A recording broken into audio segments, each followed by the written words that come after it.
Hello everybody out there, it's Timothy here. This is part 2 in a 5-part series on the archetypes that we can expect to draft in Modern Masters 2017. This set comes out in a little less than a week, so I'm trying to get these videos out there, but I'm also trying to take a little bit of time to really think about them. That, and I also have a life I need to attend to. So for those of you who watched the first part of this series on the Bant Shard or the Blue White Blink deck, I appreciate your feedback, and as always, if you want to leave a comment or a like or anything here to give me some sort of feedback on this video or any of the rest in this series, please do so. It really helps me out. This time we're going to be talking about the Grixis shard, so that's red, black, and blue, with a primary focus on red, black, and the Unearth theme that they've designed for this color combination. Now, just to give you an idea of what we're looking for here, first off, as always, I'm going to start these videos off by talking about the specific cards that are unique to that shard. That is, you could play them in other color combinations with some fixin', but they will be your top priority, or they'll be the type of cards that push you into this specific 3-color combination. The rare here is Cruel Ultimatum, an absolutely absurd limited card, very game-breaking for your opponent. It just gives you so much advantage and sets your opponent back a good deal, to the point where if this is your top end, you should be able to follow up with a win, assuming you're already not too far behind for this to matter. Sidrax's Spectre is a card that used to be a rare and has been rare shifted down to an uncommon here, which tells you a little bit about its power level. It is actually a very good card and matches the theme of the set pretty nicely. As we've already mentioned, black-red is focused on unearthed creatures. I believe Sidrax's Spectre is the only unearthed creature we'll see here that delves into blue territory, but you have a 3/2 with flying that makes your opponent discard whenever you deal damage to them, and Unearth lets it come back with haste for a turn. So you have a very potent threat, already a 3-power flyer for 3 mana. If you can pull off those colors on time during turn 3, even turn 4, this card is quite good, and the Unearth ability is just gravy on top of that. And as always, there's one specific tri-land that you can use in this color combination. If you find that you're in red-black and you're trying to splash blue or something along those lines, which I imagine will be very common, then Crumbling Necropolis is your go-to tri-land here.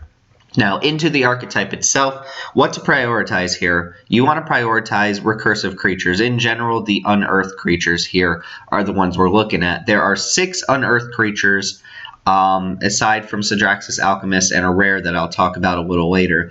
And in case you're not really sure how Unearth works, you have a creature in the graveyard with Unearth. You can pay the Unearth cost, which lets you cast it as an alternative cost. You are casting the creature, and that creature comes back on the battlefield with haste. But if it would leave the battlefield in any way, shape, or form, for instance, it gets sacrificed, it goes back to the graveyard and dies, or it gets bounced back to the hand, it gets exiled instead. So there's no cheating on your Unearth ability and reusing it over and over again. You get to Unearth once and once only.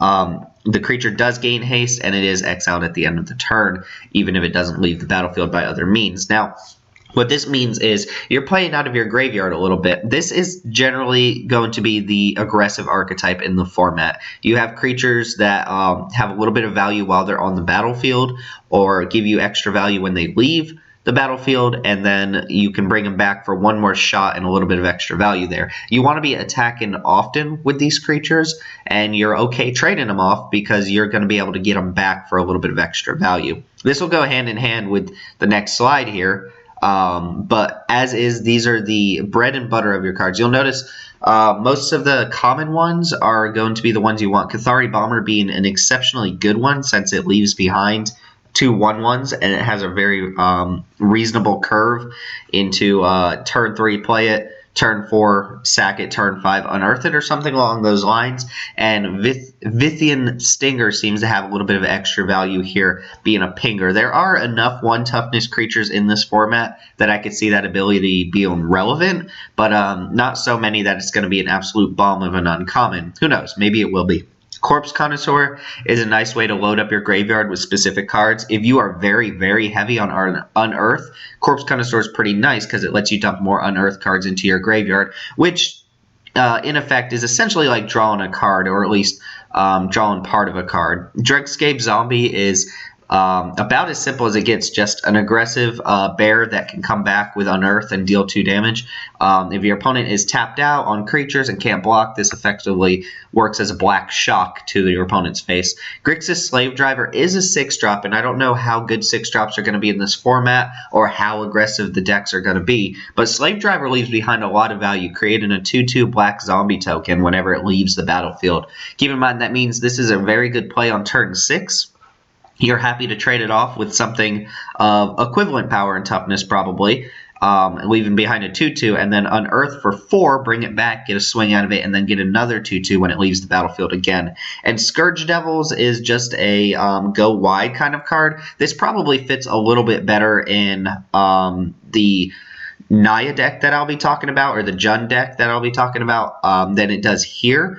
But it is still an aggressive Unearth creature with a reasonable Unearth cost. 3 mana for a 3/3 haste is pretty decent, but you get about 1 shot out of that. And obviously, I already mentioned Cathari Bomber being just a solid card all the way around. A 3 mana 2/2 flyer is decent. When it deals combat damage, you sack it and get 2 red goblin tokens, and then the Unearth cost scales very nicely with that. That being said, what we want to combine this with are sacrifice outlets, and I also mentioned loot effects here, and I'll say why in just a second. But your go-to sacrifice outlets let you get extra value out of your Unearth creatures. The way Unearth creatures work is you play them, they do their thing, and then eventually they're going to die and end up in the graveyard, and then you get to unearth them, but you only get them for a turn, and no matter what you do, you're going to lose them at the end of the turn. So the way this works is you want to be able to unearth a creature, have it available for the turn, maybe even get a good attack out of it, and then before you lose it, you want to get a little bit of extra value out of it. So you use effects like Gnawing Zombie, Scorch Rusalka, Skurstag, Cultist to go the extra mile and ping your opponent to death, essentially.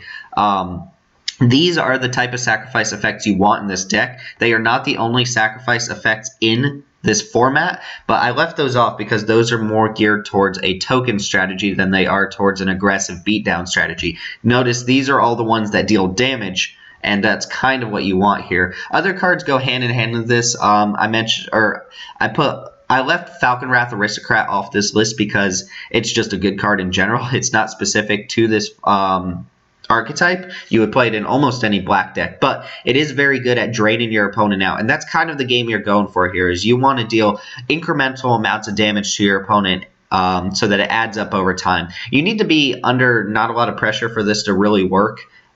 You can't be all in aggressive. If you go back and look at the last slide, like, not all of these creatures are high power threats, right?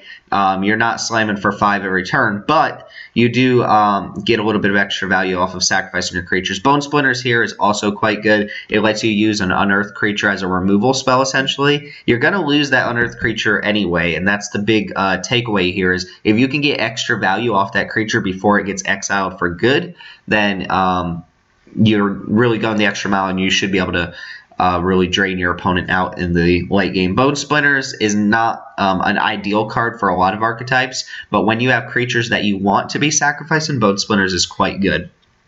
And now I also mentioned loot effects, and by that I mean effects that let you draw and also discard. Here we have Is It Charm, Compulsive Research, Forbidden Alchemy. These are just all around decent cards. If you're able to pull off the colors, for instance, you're a heavy red-blue deck, then Is It Charm is just a good card. And obviously on a splash, I would be very happy to play cards like Compulsive Research and Forbidden Alchemy. But they do double time in this deck. Again, you really want these effects in general, but if you have a lot of Unearthed creatures, we're talking about upwards maybe 10 plus Unearthed creatures in your deck, these effects gain a little bit of extra value. They let you sculpt your hand, they let you draw cards that you need to keep your game plan going, but they also let you pitch your Unearthed creatures into the graveyard, with Forbidden Alchemy being probably the most potent in this regard, letting you discard up to 3 cards to the graveyard, essentially. Is It Charm being just a general looting effect with a little bit more flexibility, and Compulsive Research just being a fantastic draw spell altogether. That gets a little bit of extra mileage here. Now, these are all cards that require blue, and you'll notice they're probably some of the only blue cards I mentioned in this entire video. As you can see by the front slide, or the first slide of this video, the archetype is essentially red-black, but again, we're talking about the Grixis shard here, so being able to splash blue is very reasonable, and it gives you a little bit of extra oomph to your deck here. Now, the key rares that you're looking at, cards that you really want to open or cards that you see that really push you into this archetype. We have Extractor Demon. This is the only unearthed creature at rare, and it's a very good one. At 6 mana for a 5/5 flyer, you're already doing decent. Its ability to mill a player whenever a creature leaves the battlefield is not irrelevant. You can use it to mill yourself and hopefully get more unearthed creatures into the graveyard, or in the long game, especially if there's some sort of token player that you're matched up against, it can be used as a win condition to mill. Not to mention it's just 5 power in the air. Your opponent is going to have to deal with that eventually. It is 6 mana. 6 mana doesn't seem like it's going to be a premium here, but if you're paying 6 mana, you might as well get a creature this beefy. And then the unearthed cost is where you really want to be here. 3 mana for essentially a 5/5 haste flying creature is pretty absurd, and if you can use that to close out a game, you should be set. Extractor Demon is a very first pickable card. Yes, I know nobody's going to be excited about opening an Extractor Demon out of your $10 to $12 pack, but if you're going for limited and you're trying to build a real deck, a real competitive deck, Extractor Demon's not a bad way to start out. We also have Falcon Wrath Aristocrat, a card that used to be mythic rare and was bumped down to a regular rare. Just a very solid beater. Again, a 4-power haste flyer is going to be able to get in there, assuming your opponent's not heavy on flyers, which there aren't a ton of in this set. And then the extra ability to sacrifice a creature without paying any mana is pretty nice. There isn't a lot that you're going to be able to do with the human clause here, but being able to make Aristocrat indestructible at instant speed by sacrificing a creature is very, very good. It's a little bit harder to pull this off with Unearth, since a lot of times that ability to make it indestructible is only going to be relevant on your opponent's turn, unless your opponent has flyers, in which case making it indestructible on your turn is quite good. But you only unearth as a sorcery, so it's not like you can bring a creature back on your opponent's turn and then sacrifice it. Aristocrat is just a solid card, and if you're in need of a sacrifice engine that doesn't require a lot of mana to be put into it, you have Aristocrat here as a rare to potentially add to your deck.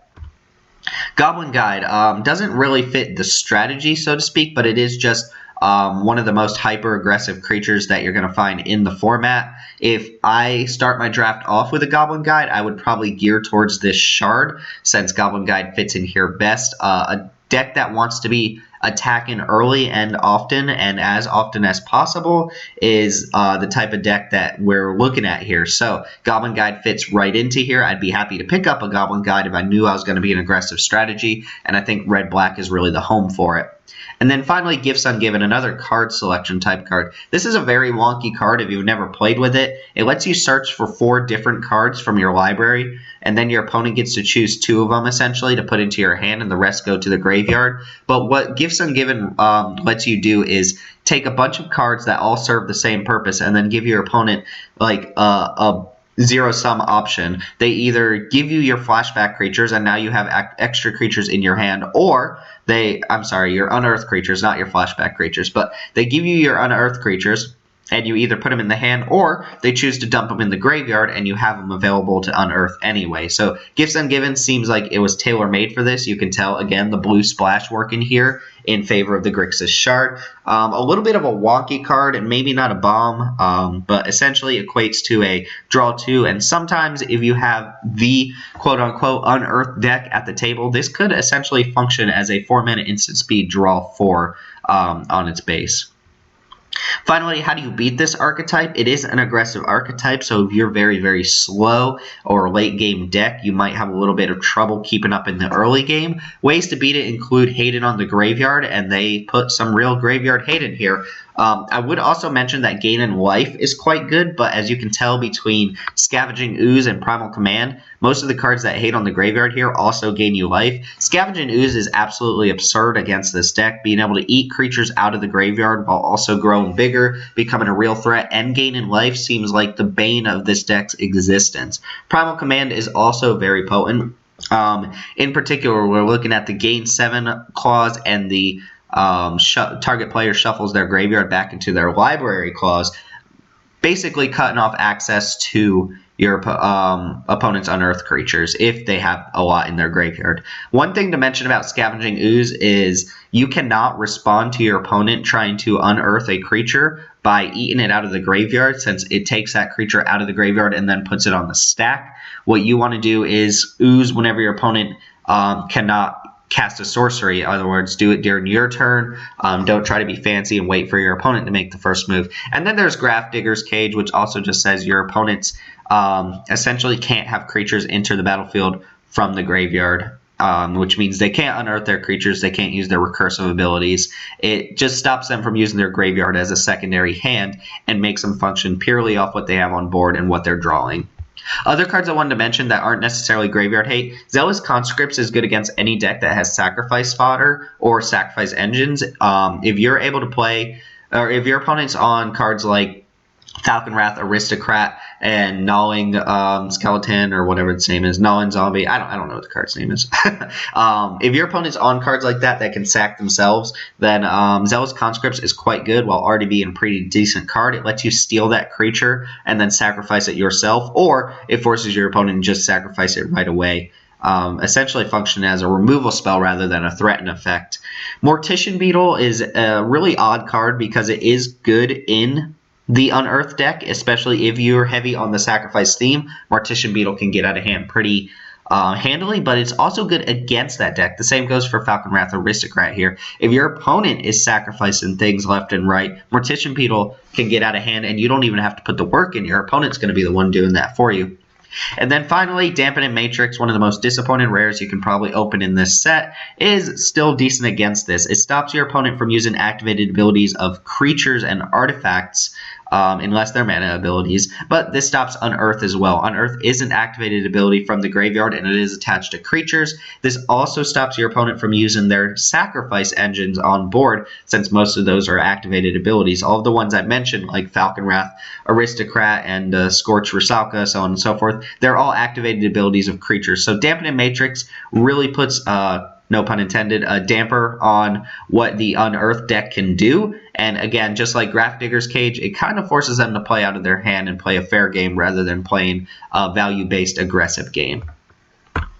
That's all I have for this video. I hope it was helpful to you guys. Hope it got your ideas flowing about the Grixis Shard. If you think I missed anything, or if you want to mention anything as well, please leave a comment below. And, you know, a thumbs up wouldn't hurt either. Hey, go the extra mile and subscribe if you want to. But anyway, we'll be looking at the Naya Shard next time, which is focused on the green-white populate theme from Return to Ravnica, while also having a little bit of a red splash in there. It seems like a lot of fun, probably one of the stronger archetypes in this format if you can put it together, but we'll save the hurrah for next time. Anyway, thank you guys for watching. I hope you enjoyed this video, and I hope it was helpful for you guys. I hope you have a wonderful time drafting this set in about a week. Anyway, my name is Timothy. Thank y'all for watching, and I will see y'all next time.